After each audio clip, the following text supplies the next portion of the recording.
بسم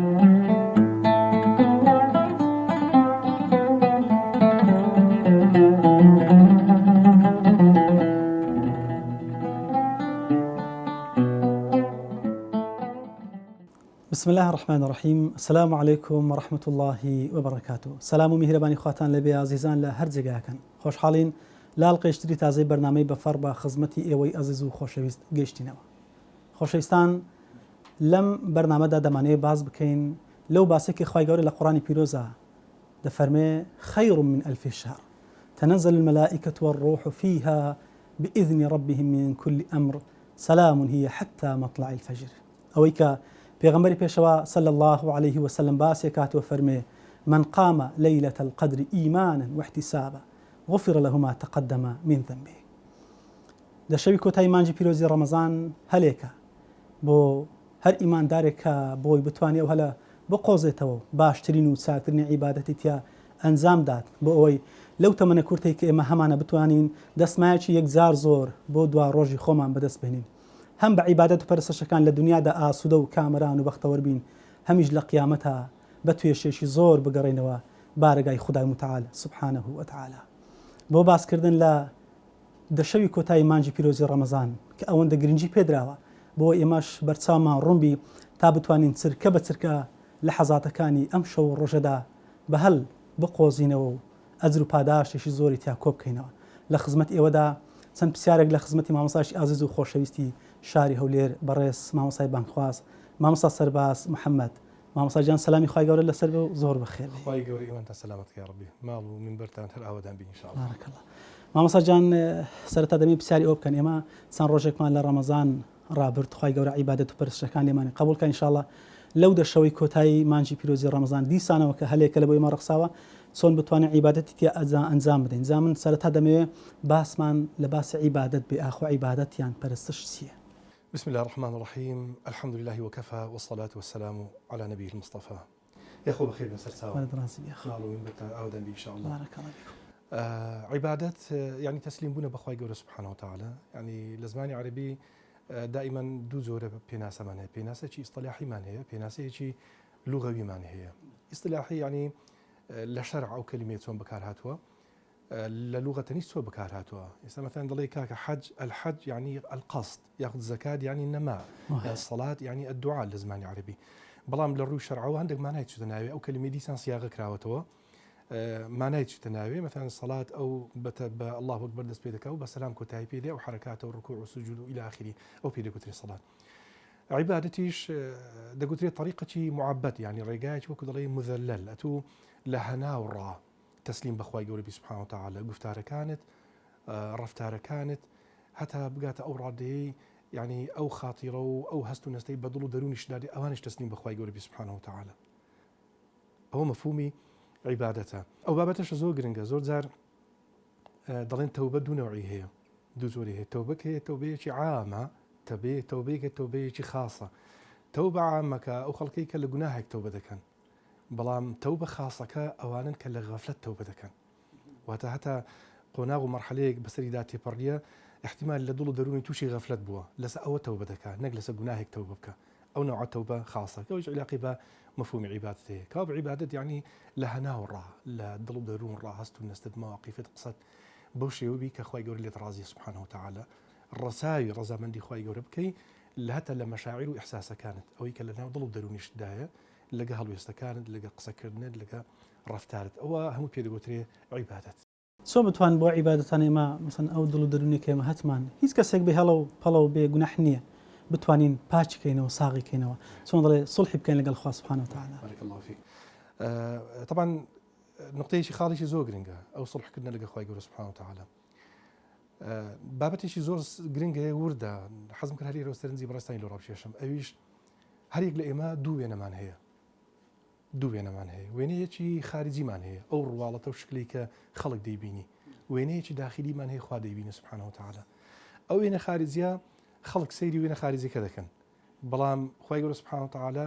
سەیری وێنە داخلیەکەی دەکەن. ولكن ينظر إلى قلوبكم. لو إلى حديث بيغمبري خوش اسمه عليه الصلاة والسلام إن الله لا ينظر إلى أجسامكم ولا إلى صوركم ولكن ينظر إلى قلوبكم. وين خارجية كمان أما دور ما نبو لبناء أو وينيا مثلا کابرا باڵی بەرزە باڵی کورتە جوانە ناشرینە ڕەش پێستە سپی پێستە هیچ دەوری نەبوو لە دروستکردنی ئەو وێنە خارجی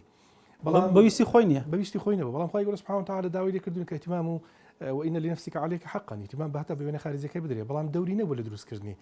بەڵام وێنە داخلیەکەمان 100% ئێمە دەورمان هەیە لە دروستکردنەکەی خی گەورەش محاسبەمان لەسەر ئاساسی ئەو وێنە داخلیە دەکات نەک لەسەر ئاساسی ئەو وێنە خارجی دەکات ئەوش طبعا نقطەی زۆر گرنگە هەیە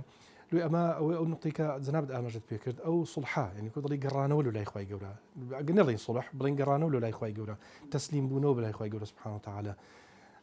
ئەوەیە کە ئەمە محاولی بکەین وێنە داخلیەکەمە ناخمان جوانکەین یعنی ئێستا ئەگەر بێت و ئاوێنەکە وایە ئەو ئاوێنەیە ڕسمی ناخی ئێمە نیشاندابایە ئەو کات دەمازانی وەکەوەی کە زاهیرەکەی نیشانەدا ڕندەیەک ینی لە دەوروبەرمانەیە یاخود العیاذ بالله زۆر جار خاتیڕە و هەست و نەستی وامە بە خەیاڵدا دێ کاملی ناوان چ دڕندەیەکی دەژین یاخود خۆم مەثەن کابرەکە وەسفی خۆی بکە ئەو کات دەیزانی کە چ دڕندەیەکەوە ئەو دڕندەیە نەفس و شەیتانە ئەو دڕندەیە دوو کەس دەوری تێدا دەبینن ئەو دڕندەیە نەفسە شەیطانیش ئەوەی دەکا ینی وەسوسەکەی لێ دەکا طبعا هۆریان پێکەوە تەعاون دەکەن لێ ئێستا لە مانجی ڕەمەزانێ ئەگەر لە حەزتان کردبی پێغەمبەری خۆشەویستمان دەفەرمی عەلەیهی سەڵاتو وەسەلام صفیدەت الشەیاطین وانیا شەیطانەکان نافەرمێ سزن دەکرێن دەفەرمێ زنجیر دەکرێن واتە لە حرەکەی شەیطانی کەم دەکاتەوە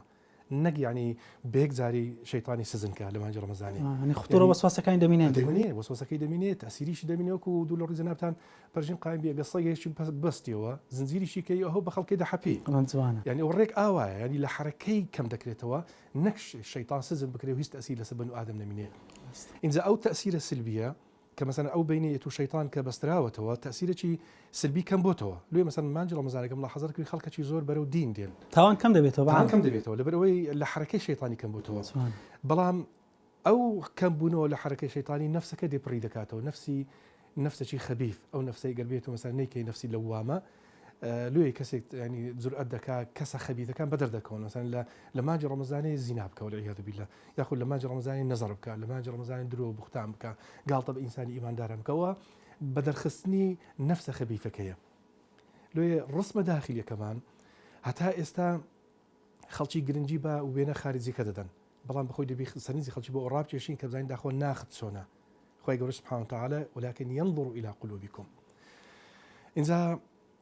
نقطەیەش کەش هەیە زۆر گرنگە ئیمام ابن القیم ئاماژەی کورتی پێکردی بۆ بابەتێکی زۆر ضرورە ینی ئەگەر بتوێ بزانین داخۆ حاڵی قبرت چۆنە تۆ متانێ بزانێ حاڵی قبرت چۆنە سەیری حاڵی دڵتکە ینی دڵ ڕێک ئاوێنەی قبرە خەڵک زۆر لە بەرزەخ دەترسن زۆر لە قبر دەترسن پێویست بۆ ترسی ناکە ئەتو تەماشای ئاەت قبرم تەنگ و تاریکە و مار و مشک و کرم دەمخوا و ئیلاخیر ئەتو واز لەو شتانە بینە بەر لە هەموو شتێکی سەیری دڵت خۆت کەکە دڵت چەندە فراوانە قبریشت ئەوەندە فراوانە هەموو کەسێک دەتوانێت مقیاس بکە هەموو کەسێک یان کەسی ئیماندار بۆ نمونە بەخۆی ئازاد دەبیمەوە بکەین خەڵکی کەس متابعی دڵی خۆی بکە یعنی ئەگەر بتێ بزانین داخۆ قبرت چۆنە بکو بزانین سەیری دڵی خۆت بکە بزانین داخۆ قبرەکەت چۆنە قبرت تەنگ و تاریکە بزانە ئەگەر دڵت حقد و حەسەد و بغض و ڕق لێبوونەوە ئەو نیشانانم دەیزەمیش نیەتی ئەوەی تێدا دائیمەن ئەتوو کەسێکی زیان بەخش بی کە یان وەکو لە کۆمەڵگا کەسێکی دڕندە شەڕانجیەس بە کوردی شەڕانجیەز کەسێکی وابێ محالی بکەیت لە زیان زیاتر هیچ کە لێ نەچۆڕێتەوە یعنی ئەوەی کە ڕەنگ داداتەوە لە تو فقط خراپەیە ئەگەر ئەوە بی لەوە دڵنیا بکە قبرەکەت یعنی تەنگ و تاریکە و قبرەکەت پڕ لە ئێش و ئازار بەڵام ئەگەر قبرەکەت یعنی گوڵدانە دڵەکەت گوڵدانە هەڵگری خەیر و چاکە و حەسەناتی لۆ هەم کەسەشی هەتا ئەوانی کە ڕقیانە تو دەبیتەوە لەوە دڵنیا بکە قبرەکەت ئەوەندە فراوانە تا چاو حکم دەکات نوێژ ڕۆژی حەج زەکات سەرفترە ئەو عیبادەتانە ئەو وازبێشی شەرعین لەسەر تا دەکەی بەڵام ئەسلی دینداری یعنی تەسامح لێبوردەی محەبەت و خۆشەویستی و دەستی یارمەتی درێژکردن و هاوکاری و ئیدی ئەوانە ینی هەمووی لە قەلبەوە هەڵدەقوڵێ پەیوەندی بەناخەوە هەمووی بەناخەوە هەڵدەقوڵێ ئیسلام و ئیمانەتی تاوان دڵی ئینسانی منشەئی ئیمانە دڵ منشای ئیمان لێوێ هەڵدەقوڵێ ئەگەر بێت و ئیسلامەکە بێ لە گوێت بگاتە سەرت بگاتە عەقڵت بەڵام نەگاتە ناو دڵت هیچ اعتیباری لە لای خۆی گەورە سبحانه وتعالى بەڵام دەبێ بگاتە ناو وەکو گوتنی لا إله إلا الله ئەگەر بەدڵ نەبێ ئیدی کابراگە گەیسە مەسەن نوێژی بکە ڕۆژی بکە بەڵام لە دڵ لە ناخڕا تەسلیم بڵێ ظاهرا داخلی ئیسلام بووە ظاهرا حکمی ئیسلامی بەسەر دەڕوێنین ظاهرا داخلی ئیسلام بووە بەڵام باتینەن لێ سێ بازنە هەیە ئەو سێ بازنەی ئیسلامەتی و بازنەی ئیمان و بازنەی ئیحسان بازنی ئیسلامەتی زۆر فراوان احتمالە کابرا لە بەرژەوەندێک داخلی ئیسلامەتی بووە لە بە بەرژەوەندێکی هەبووە داخلی ئیسلامەتی بووە بەڵام لەوی گرنگە بقۆزرێتەوە داخلی بازنی ئیمان بکرێ مەفهوم ئیمانی واتە دڵ ئەساس و سەرچاوە و یعنی وەکو دەڵێ پێکاتی بەشەر دڵە ئەو دڵەکە تێکچوو ئیدی ئەوەی کە ئەلا ئینە فی الجەسەدی مضغة وەکو پێغەمبەری خۆشەویست فەرمی عەلەیهی سەڵاتو وەسەلام ئەو پارچە گۆشتە ئەگەر تێکچوو ئەوەی کە هەموو تێک دەسی لێ نەخۆش دەبی ئەو دڵە ئەو وێنە داخلی ناشرین دەبی ئیهتیمامی پێ بدەین یعنی جوانی کەین بیڕازێنینەوە ناخمان جوانتر بی لە دەرەوەمان لێ هەندێک لە ئەهلی عیلم باسی سەحابەی کیرام دەکەن وەصفێکی زۆر جوانی دەکەن دەڵێن سەحابەی کیرام کردەوەیان زیاتر بوو لە قەولیان کردەوەیان زیاتر بوو لە قەولیان لەبەرەوەی خۆی گەورە فەرمی عەزە وجەل یا ئەیها الذین آمنوا لم تقولون ما لا تفعلون يعني کردەوەیان زیاتر بوو لە قەولیان مەرحەلەی یەکەم دەرێ قۆناغی دووەم وەی بەسەر هات قەول و کردەوەمان وەکو یەکی لێ هات دەرێ ئێستا قۆناغش کە بەسەر و خەڵکی دادەی کە قەولیان پێش کردەوەیان دەکەوی قۆناغش کەش دادەی نە قەول نەکردەوە هیچی نامینێ ئەن تەواو ئەو کاتی وەکو باسم کرد ئەو ئاوێنەیە ئەگەر هەبوایە سەیری ئاوێنەکەمان بکرد بە یەکسەر ناخی خۆمان بدیت بە ئەو کاتی بەدەر دەکەتەوە کوڵی دڕندەیەک یعنی لە ناخماندایەگە بێت و ئەو دڕندەیە پاک نەکرێتەوە مانجی ڕەمەزان فرسەتێکی زۆر گەورەیە ئەو دڕندەی لە کۆڵە خۆمان بکەینەوە جوانی کرد خی گەورە کە دەفەرمێ یومە لا ينفع مال ولا بنون إلا من أتى الله بقلب سليم باشە بۆ باسی کردەوە عیباتەکان ناکە بەڵام باسی ئەو دەکە کە بەدڵێکی سەلیم بێ وەلای من ئەمە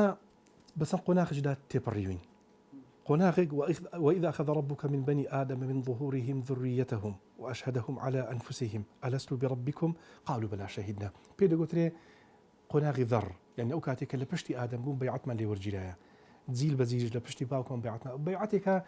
لە دنیا ڕۆحەوە بووە ئەمە نازانین چۆنە بەڵام دەزانین بە دەقی باوەڕمان پێێتی کە کەیفیەتەکەی چۆن هەستی پێ ناکەین ئەوە ئەثەرەکە پێدا گوتر ئەثەری فیترا کە دێنە ڕەحمی دایک ئەو ئەثەرمان لەگە خۆمان هینایە یعنی شوێن پەنجە وەکو دڵی پەنجەمۆرەکە لە دنیایەکی لەگە خۆمان پێ هیناوتمان لەبەر ئەوەشە تەماشا بکات و لە ڕەحمی دایک ئەو ئەثەرت نەقل کردووە لە پشتی باوکەوە ئەثەری فیترا چۆتە ناو ڕەحمی دایک لە ڕەحمی دایکەوە ئەثەرشکە لەگە خۆمان دەینە سەر ئەو دنیایە کە پێی دەگوترێن ناوک ئێستا ناوک ئەثەرەکە لە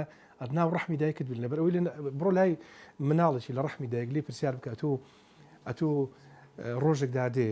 ددانت دەردەکەی و بە چاو دەبینی و ئەو شوێنە 50 سانتیمەی کە لە ناو ڕەحمی دایشتی ئێستا شوێنەکە زۆر گەورە زۆر فراوان دەبی بە تارێ ئەو شتانە ئەسڵەن تێناگە پێی بڵێ مەسەن لە ڕێی زارەوە شتی دەخۆی ئەسڵەن قەناعەتدانێک دەبی شتی ئێش پێ دەستچێنی ئەسڵەن ئەوانە هەتانی تەسەوڕ ناکە لەبەرەوەی ئەو لە ڕێی ناوکەوت دەژی وایە نەیبینی ینی ئەسڵەن ینی بەڵام هەیتی لە دەستەکەی هەیە ئەثەری فیترا ئینجا ئەثەری ناوک کە لە دایک دەبی یەکەم جار چی دەکەن ناوچی دەبڕن تێبڕن چێن دەکەوێتە ئیشکردن زاری دەکەوێتە ئیشکردن ئەوەی کە خۆی گەورە سبحانه وتعالى لە ناو ڕەحمی دایک دروستی کردبوو ئەوە دەکەوێتە ئیشکردن ناوکەی بڕا هیچ عیلاقی بەو ناوکەی نیە بەڵام وەکو ئەثەرێک مایە لێ ئینسان زۆر گرنگە زۆر زاسەری ناوچی خۆی بکە کورەت لە شوێنێکی هاتوویە دەرەوە کە شوێنەکە یعنی وەکو دڵی بستێک بووە نەکەی غڕۆڕ بزگری سەیری ئەو ئەثەرەی بکە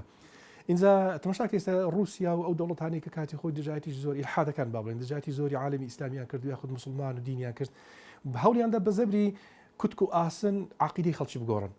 بەڵام ناتوانانی بیگۆڕن لەبەرەوەی ینی فیترا خی گەورەکە ئەو فیترا و ئەثەری کە دانایە داوای پێغەمبەرەکان کە دێ زۆر بە ئاسانی دەست ئەو فیتڕی دەنیشی دوو باڵین یەکسەر دێنەوەیەک باوەش لێک دەکەن فیترا و دین باوەش لێک دەکەن لێ مەسە ئیلحادی قبول ناکە ینی بە هیچ نەواشی اینجا ئەوەی سێمیان ئەو ئەثەرە تەوانە ئەوە نقطەیەش کەشما بۆ ئاخیرەکەی ناو گۆڕە ئەتوو کە دێ ئەثەرش لەگە خۆت دەبێت ناو گۆڕ زانی ئەثەرەکە چیە جگە لە فیترا و جگە لە ناوک ئەثەرەکە کردەوە عەمەلی صالح کردەوە عەمەلی صالحیش لە قەلبەوە لە دڵەوە هەڵ نەقوڵێ ئیعتیباری نییە ئەوەی کە پێی دەگوترێ ڕیا لێ مەتەکی لەسەر ئەوە دەکەینەوە کە دەبێ هەناومان پاکەینەوە لەوێن دەریش طبعاً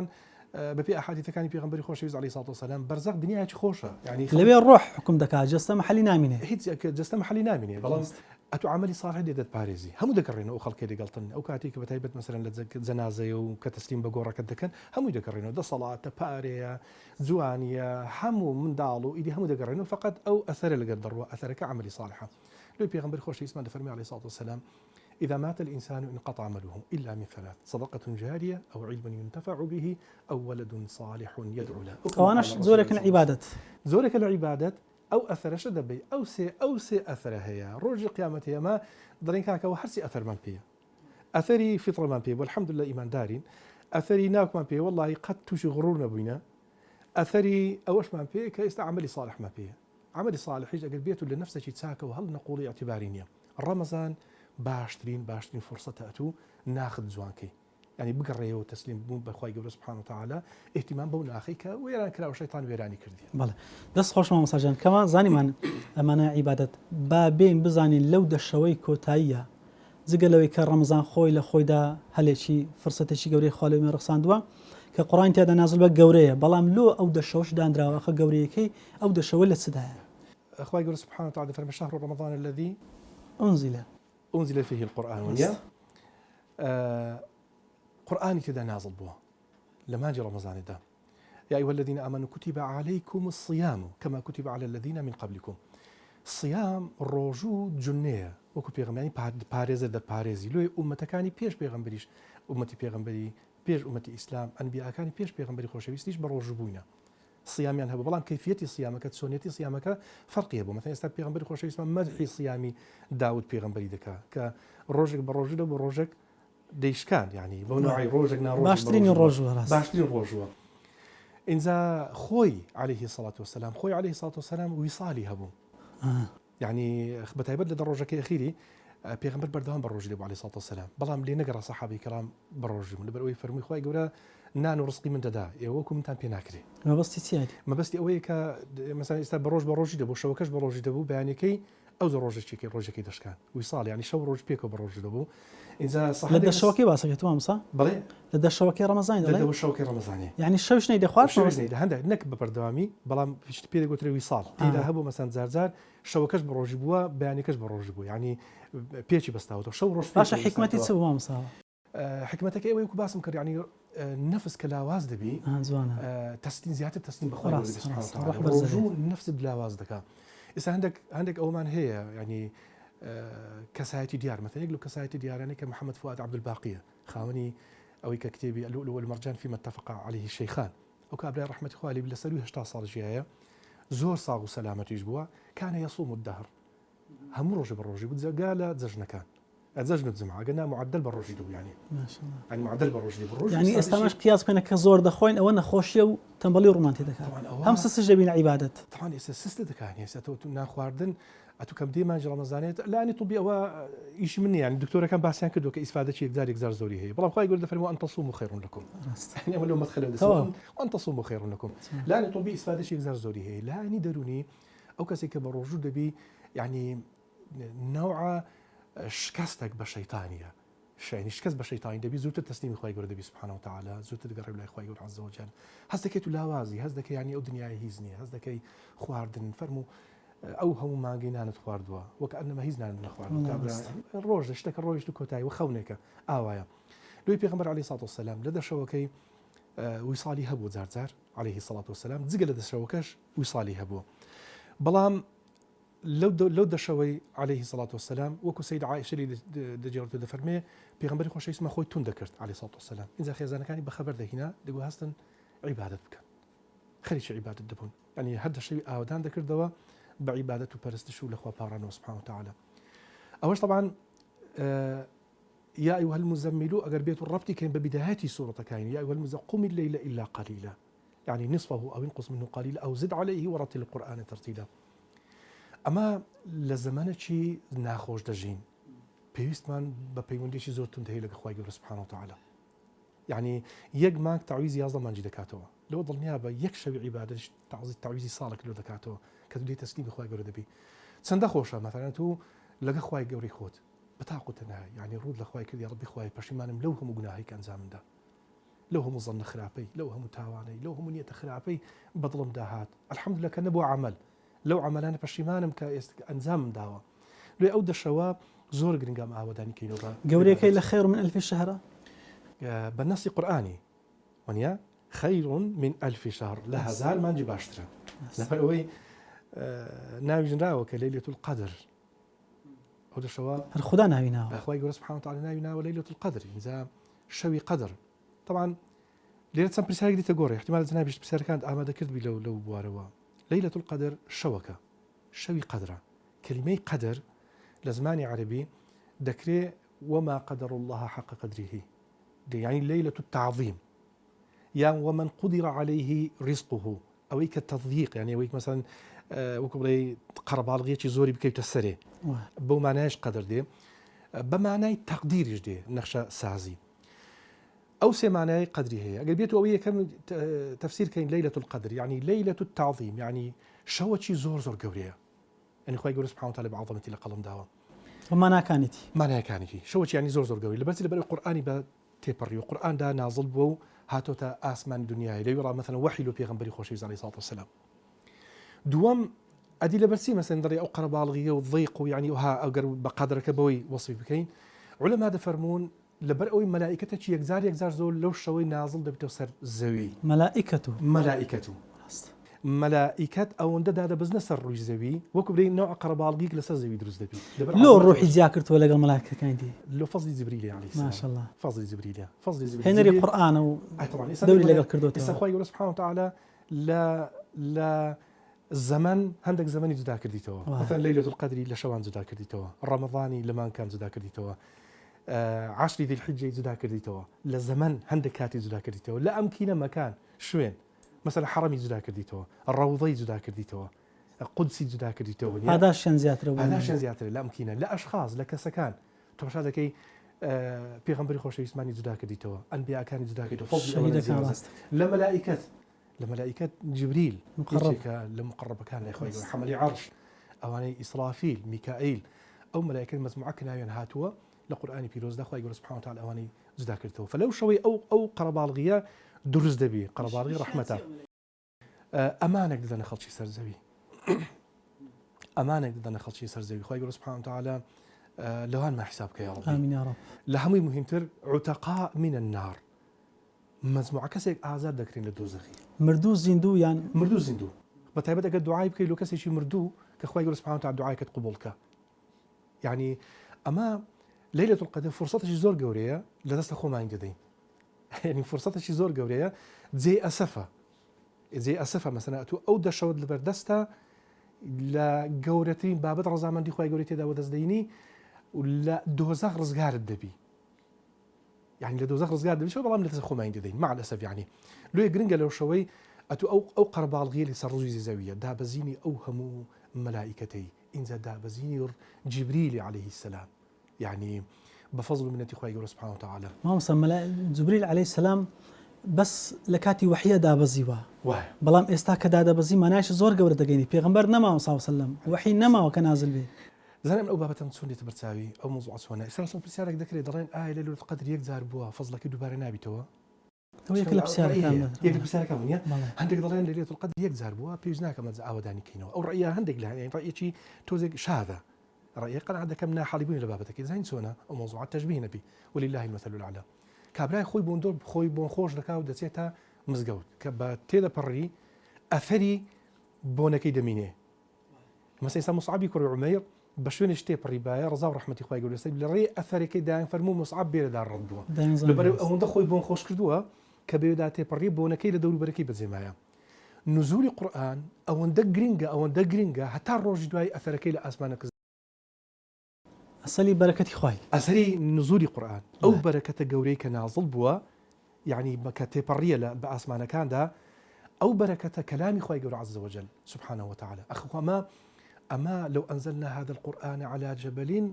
لرأيته خاشعا متصدعا من خشية الله خوجا خوي عز وجل قدرتي تحمل القرآن ندى بينه ما تحمل ما نذكر يعني دتاوينه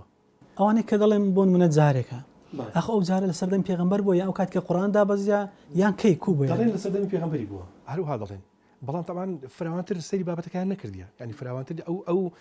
أو زاغوشا كوابولو بيغمبر صلى الله عليه وسلم صالانه دادنيشتو بمشي دفرمو عشر يعني اشتكى 10 الأواخر أودان كردوا أوان دلين تايبت ببرجاني بيغمبري صحابي كرام دبرتي أودان كردوا مثلا دواي وفاتي بيغمبر هرباسك من قام ليلة القدر بون هي بمطلقية لوي أما قرآن شتش زور مهمة يعني قرآن بنرخترين شتا وجودي كتكون كلام إخوائي قولي سبحانه وتعالى قولترين شتا وجودي سبحانه وتعالى أجر قابليتي قبول كردني قرآني ندى بها إمي بشر أما دتاوين وكم مو ماشي لبر روشناي قرآن دتاوين تحمل الشيخ برجع نقرب ورقي خوي ضلي إما تسون تحمل ما نذكر بلام خوي يقول عز وجل لو خوي يقول فرمي سبحانه وتعالى الرحمن علم القرآن أجر قابليتي التعليم كردني يعني كابلا دي ضلي رخنا للقرآن دك ضلي القرآن لبرسي دبابري خلق الإنسان علم القرآن ونيا كل كاكا أتوبابة كان لزاويش كسيري موضوع ليش شبهات هذا صفة الرحمن شيء هنا ولا سر صفة الرحمن شيء يعني شبهة شيء دروس ذكاء ضري لبرسي دبوايا والله ترتيبك وابوايا الرحمن خلق الإنسان علم القرآن لبرو إنساني في القرآن كذا دبوايا كم زار خو إنساني كم زار خلق بدوايا خواي يقول سبحانه وتعالى القرآن لو بيغمبري خوش نازل كذا بلا منا أتو لبابتك ناجي خواي يقول علم القرآن قابلية التعليم قابلية قبول كردن لسطلي إما بشر بجوي إما ده لو القرآن زور جوريه أو أويك خواي يقول قابلية يعني ويكر كبشر بتواني لكلام خواي يقول بقى سبحانه وتعالى أوش طبعا هذا بروش دان كرنوي ليلة القدر أو تبربوني أو قرآن ملائكة كآيات كان نازل كان جبريل عليه السلام كآيات كان لو بيغمبر خوش اسمه هنا عليه الصلاة والسلام كأو وحي هنا بونو برامي آوداني نوركي لو شوي هرمايا حتى الروجي توي كاريجري خوي هردمينه هل بروش أخو ما محروم نكين لو دشوي بيغمبر خوا صلى الله عليه وسلم صون أو دشوا يامبلين أو دشوا الروجي زندو كردتوا تايم بتوانو قدوة حسنة ساوي لي بكين بارك الله فيك طبعا بيغمبر عليه الصلاة والسلام وكود بر لها مشتشي باس عبادتي بيغمبري بكين لو دشوي بر لها مشتشي همو رمضان شي جبريل لها خدمة بيغمبري خوش يسمع دراسي قرآني لقد كرت لو دراسي قرآني أما تنوع دراسك معناه مثلا نوع دراسك معناه دراسي قرآني قراءة أتو جيت بي مشغول دكي تساعد بي مشغول دكي زارت بي مشغول دكي وبركة لو سيكن على ودسنا ودلو درونت قراءة الشيء قراءة حدرة ونيا سريعة بين تدوير وتحقيقي حدرة مثلا كابرايك أحمد ديبان قارئ أجي زور ساكا مثلا صورتي بقرأي بس 6 دقيقة وبزم دخين توا قراءة حدرة سريعة توزن قراءة تحقيق باني وكو سعدي غامدي ونيا قراءة محققة يعني كابرا مثلا صورتي بقرأي وقت شي زور الدبي بيغمبري خوش اسمان قراءة قرآني هبوة قراءة تدبري هبوة هندق الأهل يعلم دفرمون أما قراءة روجانا ما نهي القرآن بيروس طبعا اوش ختمي سلف بوا زوربي علماء سلف حفتي ختمه كردوا ما نجي صار ختمه كردوا باقي راي حدر بيخينوا يعني هيج اشكاليه ثانيه دوتاني حقي بيتا كان بديك شاشك دروز نادي هيج ادو حفتي ختمه كتبي ذكريه حفتي ختمه كتبي باقي راي حدر اجي بيخينوا انزا ضلين ختمه شي اسبوعي مالها او حدر ما صدنجي لقرا يعني بس بتصاود خندرتها از هي دقات مرحله مثلا هي اللي بدايه كذا سبيدك اما زوز او برانكم اقدر دكم كان قبرون صار قراءه احمد ديباني تي دقن إيه كم زاد أنقول تين دقيقتين دوا سبر ده والله دتواني بزمان جد فترة لقالي بدتواني بدنج شيء لقالي بخيني وتي دقيقة موضوع كتسونا فرقي هي أزريكي ما مسكة بدن بي نخير هيت فش بس يك أزريكي باطنية شيء هي يعني لهنا وطلع قران كاريك تحقيق كم مهم ترى لبتسي أجد تدبر مشقة زياتر ده بتلفظ ذاك احتمال ما مس أزري زياتر به أزي تو إذا أما مثلا قراءة حد زار كابرا بيراناجا يك كناري بيجي خستي فقط ساو يا خبرنا ساو جويكي بيجي خستي زاري بيجي خستي بيراناجا ميش كضلي بيجي بيخي صحابي كرام قراءة يعني أئمي 14 بتايبتي زور علماء كان قراءة القرآن لبلتين بالمناسبة أوي كبيغمبري خوش يسمان عليه الصلاة والسلام لما جرى رمضان قراءة القرآن زور خندتوا قراءة شيء أو نوع قراءة كباسي لكم ختمة شيء أسبوعي ختم يعني هب ودلين ما كان ختم ما كردوا وتاد زجلوي الرجل جزء شيء قرآن شان خندتوا قراءة يعني هب وختمة يعني هب ودلين 6 صار خريج ختم من هشت ختم ما نكردوا قراءة تدبرية لو مثلا إستا 9 صال 10 صال 8 صال مثلا ابن عمر خريج دراسي سورتي بقريبوه يعني قراءات التأملية بلا شك يعني او ازرب هذا شيء زوري هي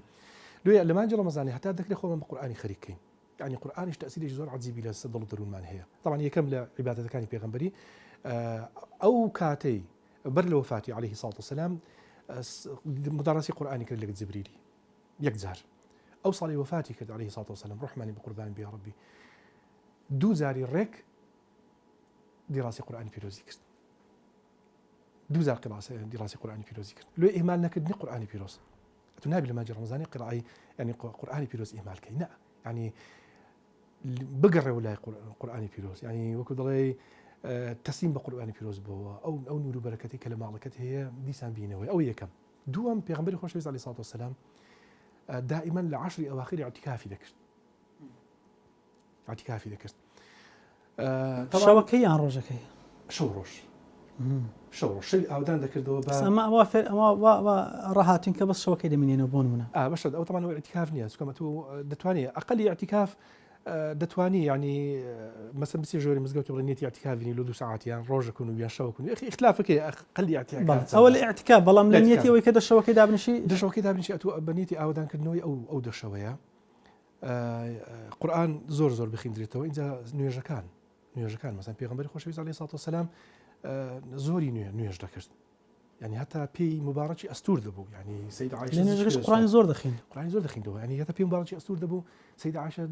زجی پێدەسەدی فەرمی یا رەسوڵ الله بڵێ ڕەحم بە خۆت بکە فەرموو ئەفەلا ئەکون عەبدەن شەکوورا يعني عەبدێکی شاکر نەبم لۆی ڕاوەستان بەرامبەر خوای گەورە سوبحانه وتعالى لەو دۆشەوەی ئەو نوێژانە ئێستا ئەوڕۆ گلەیەک هەیە گلەیەکەی بکەم نازم يعني تۆزێک احتیمالە تەراویح زۆر گرنگە بەڵام خەڵک وەکو عادەت وەری دەگرن يعني مامۆستا ئەگەر بێت و نيو صفحة بخينتو بدور ركعة صفحة تاوكا ونيا يعني دور ركعة صفحة تاوكا دري ما مصدر زور عاد داني لحكمتي تراويح كناجا راست بداخل لحكمتي تراويح كنا جيشتون يعني لو كابلا قلبيتو تراويح كدري بزن تراويح كيف كم وبيمو بإصلاح حتى مشى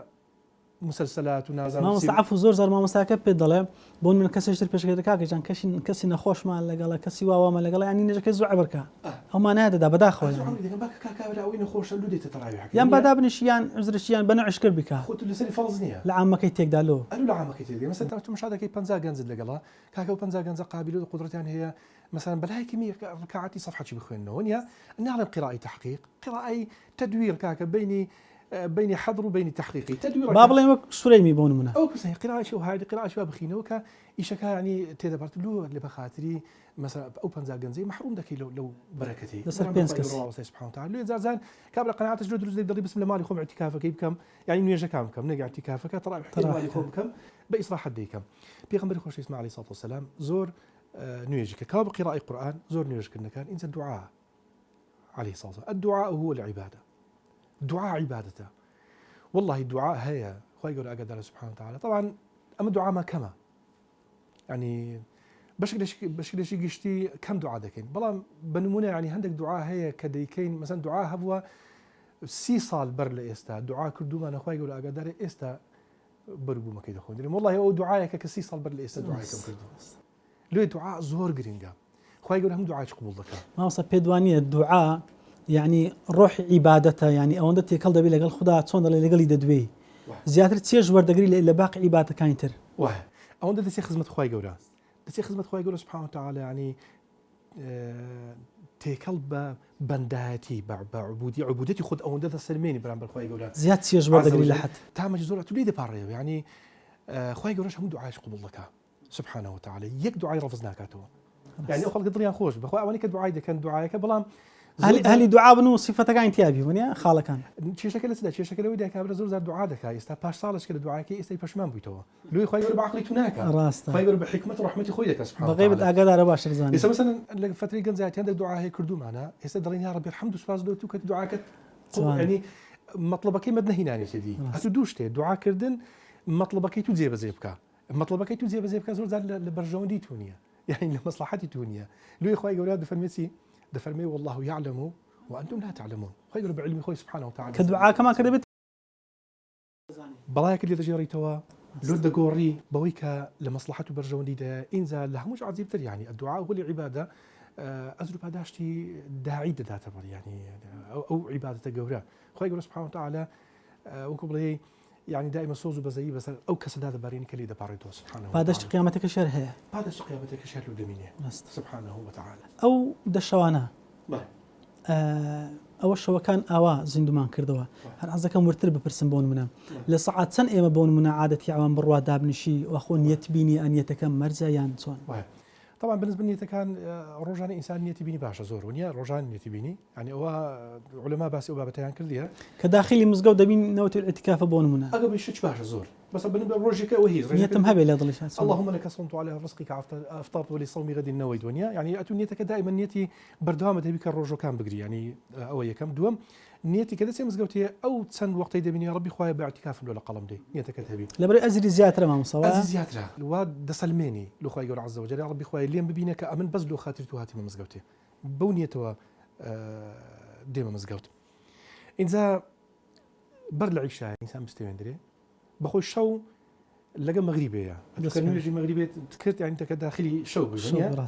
بلا انسان حتى انا كده اخوه دستم مزقوتي ويعني دبي مثلا زازان معيد محاضره هي شتي دست شوينه شي دكيت باج يعني لقى انه يجي اشاره دس بيدك كاتك محالي بكاتي انسان تليفونه كان يدابخه ونیا تەلەفۆنەکانی دابخە پەیوەندی دنیای ڕابگری ڕایگرە تەلەفۆنەکان دابخە و ساعتی قابلە ساعاتێک یان 45 دقیقە نیو ساعتە ئێستا وەزەم هەر قەراریان دا على دەبی نیو ساعت 35 دقیقە بێشتە چوابی تەلەفۆنەکەم دەکوژێمە خۆت دنیا کاوڵای بۆندەی ئەتو پەیوەندی لەگە خوای گەورە سوبحانه وتعالى تونتر بکە و لە خوای گەورە پاڕێ سوبحانه وتعالى ئەو نقطەیەکی زۆر گرنگەکە قیراءی قورئان نوێژەکان دوعاکردن زۆر مهمە پێغەمبەری خۆشەویستیشمان عەلەیهی سەڵاتو وەسەلام يعني دعای زۆر کردو لە هەموو واقعەکان دوعای کردووە با باچتون بەهات با دوعای دەکرد باران باری با دوعای دەکرد عليه باران نەباری با دوعای دەکرد دوژمنی بدی با دوعای دەکرد مثلا لە شەڕی بەدر هەتا دەستیان بەرز کردەوە هەتا عبایەکەی کەوتە خوارەوە بەکر سیدیق فەرمووی یا رسول الله ڕحم بخۆت بکە والله خوای گەورە توی تووشی خودلان ناکە یا رسول الله تو يعني پارێزراوی ليلة القدر لەبۆ ئومەتە لەبۆ سەرزەویە بۆ نمونە ئەمەش دەڵێن لە شەوادایە ئێستا بۆ نمونە مسلمانانی ئەمریکا ئێستا لێرە شەوبی لەوێ ڕۆژە پێچەوانەکەی ئەم کە لێرە بە شەو دادەنیشم چاوەڕە دەکەم کە لەیلة القدر و مەلایکەتەکان بێنە خوارێ و ئەجر و پاداشیان بەدەستکەوی ئەخۆ ئەوان ینی کە لە ڕۆژە لایوان ینی چۆن ئەو تەناقوز بیان لەیلە کەونیەکەیە کەونی ئەمە دوو شەومان هەیە شەوی کەونیمان هەیە شەوی ئەڕضیمان هەیە ئەشەو لەیلە کەونیەکەیە ئێستا عقلی بەشەری عقلی ما ئەوەی پێ هەڵزم ناکرێت چۆن دەکرێت مەسەن لێرە شەوە لێوێنە ڕۆژەوە نیە ینی ئیشکالەکەمان لەوەیدایە ئێستا مە پرسیارش لە خۆمان بکەین مەسەن گەبێت پرسیارەکە عکس بکەینەوە وقت ئێستا مەسەن وەقتی ئەمریکای لەگە وەقتی ما من حيث وقت قیاسکردنەکەی بەچیە بە ساعات نییە ساعات من حيث وقت نییە هەر بەڵام باعتباری ئەمریکای ساعتێک لە پێشتر و باعتباری ما ساعتێک لە پاشترەوە نییە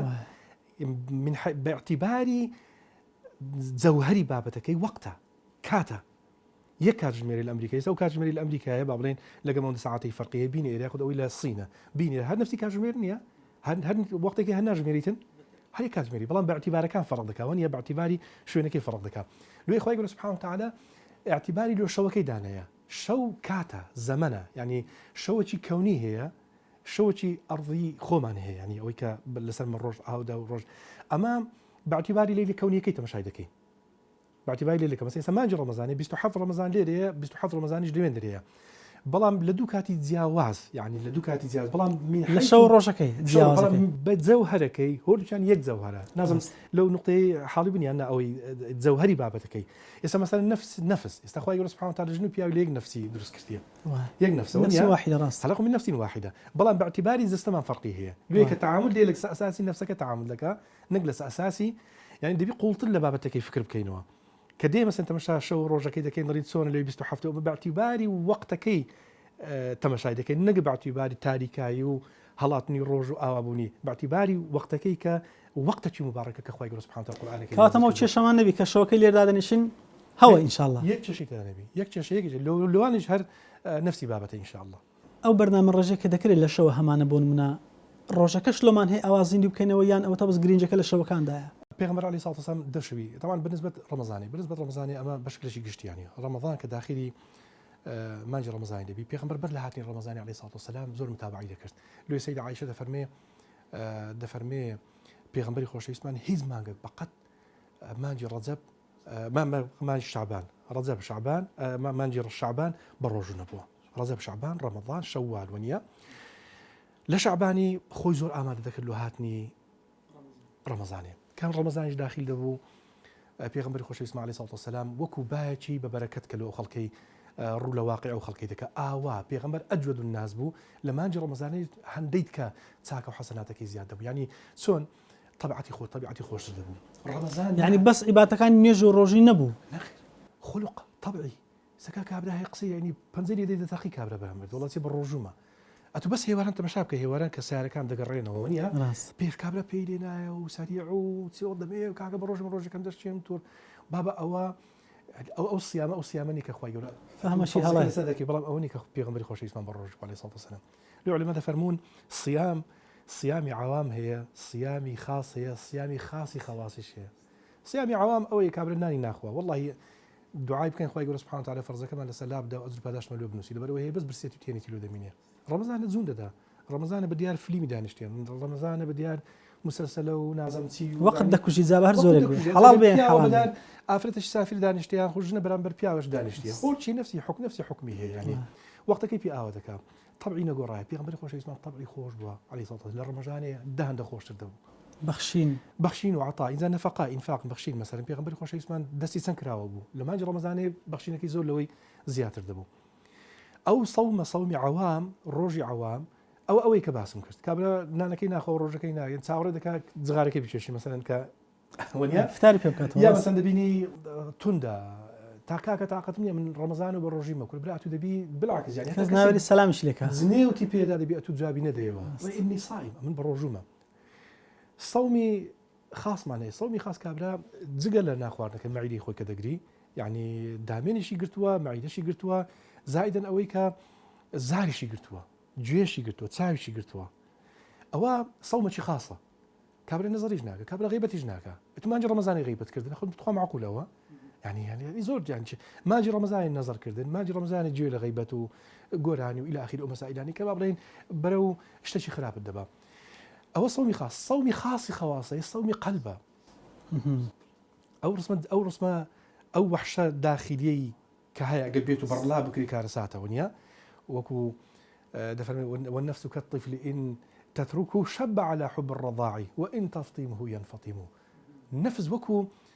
وەکو منداڵە چییە ئەگەر لێی گەڕێ گەورە دەبی لەسەر شیر خواردنەوەی بەڵام ئەگەر مەرعی کەسە منع دەبیتن ئەتو چۆن بتوانانی مانجی ڕەمەزانێ خاصی خەوازایی لێ نەگەر خاتری خراپش وەسە دڵ و دەرووندا ئەو شەیتان دەهینی مەوزوع شتکەیە شەیتان شتی خراپ داوێتە ناو دڵی بەڵام بە خۆت نەهینی لێ سەومی خاصی خەواسی پێغەمبەری خۆشەویستمان طبعی زۆر خۆش بە عەلەیهی سەڵاتو وەسەلام لە مانجی ڕەمەزان زۆر طبعەکەی خۆشتر دەبێت يعني زیاتر لە عیبادەتش قوڵ بووتەوە زیاتر لە عیبادەت قوڵ دەبەوە زیاتریش لە تعامل لە عیبادەت بەس ئەوەندە نییە مەسا ئەتو بینەکە و بین الله ئاودان بی تەقوا دوو ڕووی هەیە بينك وبين الله بينك وبين العباد أما زور زال مفهوم تقوى بغلط حالي بوينا لمفهوم عبادة بغلط حالي بوينا كابرا بيني خو بيني خو يقول آودانا بلام لمعاملي قول برا سختت سيا الرسائل هيك رنگ داناوش كرداري نبران برخلك زور خطرة زور خطرة بينه وبين العباد فرعونك بلام وديه بينه وبين العباد روجو كان دقري إلى آخره كسيس رنگ داناوش نكاوتا استفادة بيننا وبين الله بيننا وبين العباد أوش تساكينو باجي رمضان يعني تو لقد زيرانك مثلا تعامل خوش لقد دورو بالك لك خلك تعامل خوش بيت أو نشانني كباس كراون بويك أو شواشي بيروزي قدره سين طبعا لمجموعة اللي كان إسا صحابة كرام أبي كري كعب رضا ورحمة خوي قال سوين دي دخوار دي فرمو بيستحف ليلة القدر بەڵام علەما دەفەرمون لۆ زەمانی خۆی بوو ئەوە یعنی دیاریکردنی ڕۆژەکەی تۆزێک زەحمەتە لێ پێغەمبەری خۆشەویستمان دەفەرمێ وەلاکینی ئونسیتوها لە بیرم چوێنرا یعنی خۆ دەیتانی تەحدید شوێنەکەی محدود نییە سابت بی هەموو ساڵ لەو ڕۆژە سابت نییە ینی پێدەچی زۆری ئەمە لێ دەبی یەتەحەڕا یعنی دەگەڕا بە دوای لەیلەة القەدری ئەمە دەبی علەما باسی چەند شتێکیان کردووە مثلا دوور لە ڕووی جەنابتان و پەرژین قاوی حەپینی سەگ و ئەو زۆرە بابەتە بارانبارین و هەور و باران و يعني بروسكو أو بابتاني تدانية إنجا آسمانك صاف خور كبدر دكوي وكو بلي هيت هالو هيتي لدورو برينيا يعني خورك صاف بدر دكويتن السكنتك شيء السكنات لشيء ليلة القدر سكنتك هي يعني سكنتك دادا بزي بنازل بوني فريشتكان بنازل بوني فريشتكان وهدوء أشي تاين تاح ورين وحبيني صدش تدا كما يعني إنسان هزدك هدوءك علما بس أو باب تاني كردو ديسان ديار كدني روزكي زحمة ديار نشوكي عفو ديسان زحمة اللي بروش من حالك ودوش أودان كنوبي عسى ولا على بقر كوين إن شاء الله خال كانك بس تاك كان زندك أنا بخوي واحد بيله تاك كان بي على أساس بلام أوانيش مزازفتي جورة كان أجر ديني بينيني مانج هالي تدابي أو كاتعكس دبيته أو عكس دبيته ونيا اليوم مزازفتي مثلا إذا كابلا قصر وزمع دكا يش عند سي قصر وزمعي تقديم دكا سفر وضلينا وكشتكم بيته أو كان ضلينا تأخيري دكا أو كتأخيري دكا يكشتي بيته بيشي وردن يجي ضروه ناس وايا بلام كوي تقديمي كديان مرتاحه يعني مثلا كلكات خويا كم موضوع سفركش بقى مرتاح دك سفرك يعني مشكلة نعم بلام أويت كانوا عم زازفة شتدايا كتأخيري كرديا يكشتي بيته بيشي وردش ضروه أوش كبستها كان دقرن نوع مزازفة شتدايا احتمال وابيتن احتمال شا هلا يجي كذبي مثلا هلا هبي لديتني مانجي رمضاني أو طبعا أوكاتي عكس دبيته هردو وقت كاين بله دواي أوي كم شو كم ماينوا بله أو أزرو پاداشەی لەمانەوەی دوای نوێژی بەیانی تاکو ڕۆژ هەڵدێ و دوور کات چێشتنگاوە کرێ کە ئەزرو پاداشەکەی حەج و عومرەشی تەواوە ئەمە ئەوە بەردەوام بینان ئەوەتە بڵێن کاکە شەوەکەی نەخەوتمە ماندوومە با بەیانەکەی بخەوم والله إذا بكري بردامي باشا يعني هو طبعا أول لەبەرەوەی دەڕۆژە و دەڕۆژە زوو پاداشی زۆرە هو عمرة تامة وكو بيغمبري خوش اسمان دفرميونيا يعني زي الحديث كذا فرمي عليه الصلاة والسلام وكو عمرك لقى من يعني لقى بيغمبري خوش اسمان عمرك كرابي لو يقرن الإنسان ببنيته تا أوكاتي حتى الشروق يعني وقتش زور جنية كل نيو ساعات كده سداني چێشەکە حەل دەبێتنەوەنیە ئەتو هەت چاوەڕێت کردی هەتا ڕۆژەکە بە زوانی هەڵدی ساعتش ینی چێشەکەت لە کۆڵ دەبیتەوە لە نفسی کاتیشدا ئەو ئەزور پاداشت بەردەکەویتن ئەگەر ئەمە ئەومان کرد لە هەڕەشەی ئەو دوعایەی جبریل عەلەیهی سەلام و ئامینی پێغەمبەری خوا صلی الله علیه و سلم ڕزگارمان دەبێ بەوەی کە دوور بێ لە ڕەحمەتی خوا ئەوەی کە ڕەمەزان دێ بەو شێوەیە عیبادەت ناکە کە خوای گەورە خۆی ڕازی دەکات وەکەی وەصفی حاڵەتش ئەوەی جبریلی وەصفی حالەتەشیە مەسەڵەن دەرێ کابرا ئەگەر بێت و مانجی ڕەمەزانی دابێ و نەتوانی خۆی ڕزگارکە لە ئاگر و دۆزەخ وڵی دیارەوە کوڵی مامانێ وڵی دیارە مستحقی قابلی نیە ئێستا مەسەن کابرێەوە کوڵی ئەو گەڕەکە پڕی خواردن بی کابرا هەندە تەمبەڵ بی لە برسان بمری بێکاکە وڵی تو مستحقی مردنی يعني مفهومي ئەوەکەی ئاوایە يعني تاوانە لە مانجی ڕەمەزانێ بەبەر عوتەقا نەکەوی يعني تاوانت چۆن يعني شتێکی زەرمەندێکی زۆر گەورەی ئەگەر بێت و بەر عوتەقا نەکەی ئەوانەی کە خوای گەورە ئازادیان دەکات لە دۆزەخ دواوتەی زۆر بەڕێز مامۆستا سەرباز یا ربی خوای گەورە ماڵ و مینبەرتان ئاودان کە بارەکەڵڵا بیکم یا ربی خوای گەورە هەموو موفقکە و یا ربی خوای گەورە سبحانه وتعالى ئاشنامان کە بە سنەی پێغەمبەری خۆشەویستمان و بە عیبادەتی خوای گەورە سبحانه وتعالى زیاتر شارەزا بین و دوعای زۆر بکەن ان شاء الله اللهم وەکو ابن عباس پێغەمبەری خۆشەویست دوعای ابن عباس دەکرد دەفەرموو علموا فقهوا في الدين وعلموا التأويل فقهوا في الدين دين فقه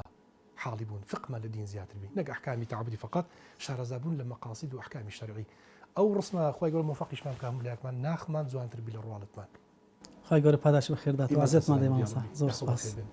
سپاس زور بريس ما مسا سرباز محمد بنك خاص خوي يقول پاداش بخير داتوا زور سپاس بمان ديبونت أمانة خوي يقول سلامتك والله بنراني برزو خوش بيز دخوازين ودپارن وك خوي يقول تمن من باقي كبوي كبجينا دشوي كوتاي مانجي بيروزي رمضان وخوي يقول ئەو ئەزر و پاداشتا بە قسمەتی هەموو لایەکمان بکات تاکو دیدار بەخوای گەورەتان سپێرم. سەلام عەلەیکوم